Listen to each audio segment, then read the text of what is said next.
ما تسال حاجه يا محمد يعني.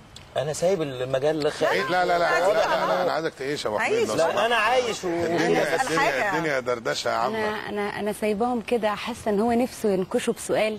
طبعا بس تلاقيه بس انا قاعده هسالك سؤال عشان شفت الحلقه بتاعت النهارده. اوكي.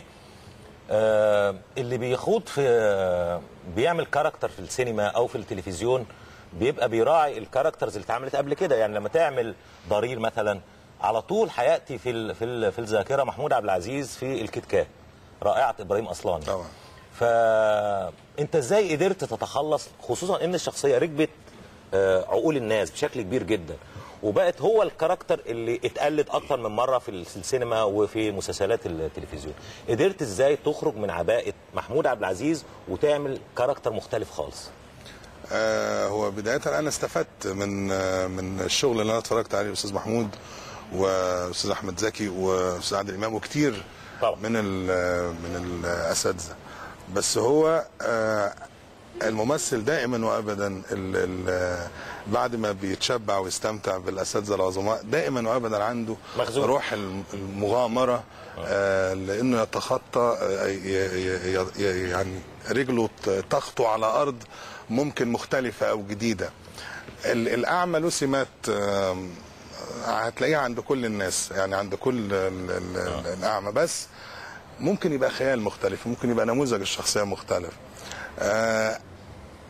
انا من 30 حلقه كانوا صعبين اكيد قوي، بس انا عشان انطلق لشخصيه مختلفه عن اللي انا شفته ده خد وقت طويل قوي اكيد في التفكير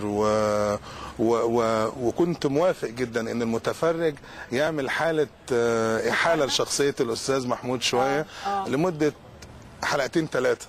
ده وارد ومتاح جدا. بس اعتقد ان الاحداث وطبيعه الشخصيه وشكل الدراما وكل ده ساعدني اني ابقى مختلف، ساعدني كمان اني ابقى مختلف. مش انا بس اللي ابقى مختلف، الورق مختلف والتناول مختلف والرؤيه مختلفه والبيئه مختلفه.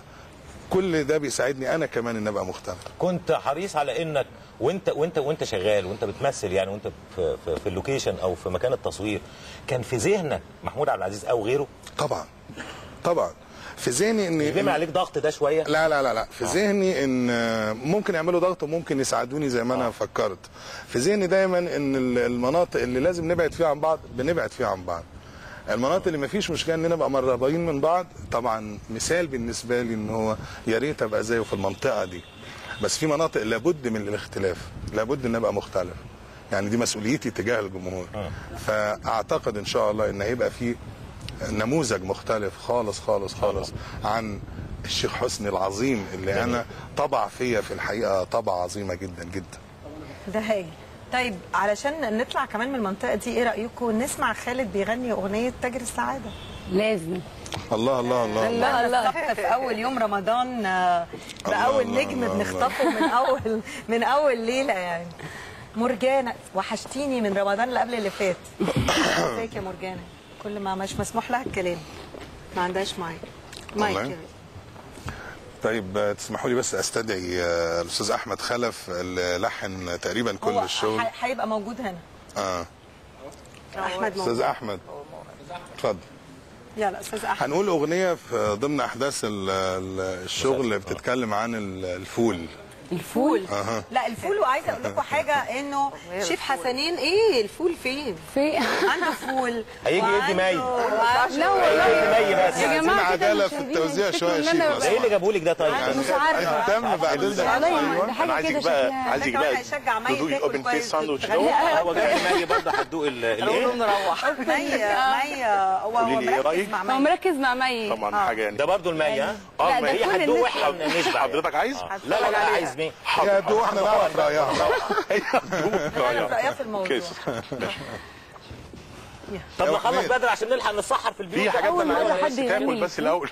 لا ازاي ده حصل غنى كتير يلا ناس كتير غنت. حصل غنى كتير للفول. نتسحر غنى ده اهم حاجه.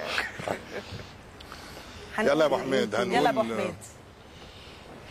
عايزه اقول لكم ان خالد مغني حوالي 12 اغنيه في المسلسل وكلهم لايف يعني لايف. وقت التصوير يعني ما دخلتوش تماما خالص. ده صعب جدا. صوته حلو جدا ودنه حلوه جدا من خلال مصباح. طب يلا كده كمان عايزين نسمع. يلا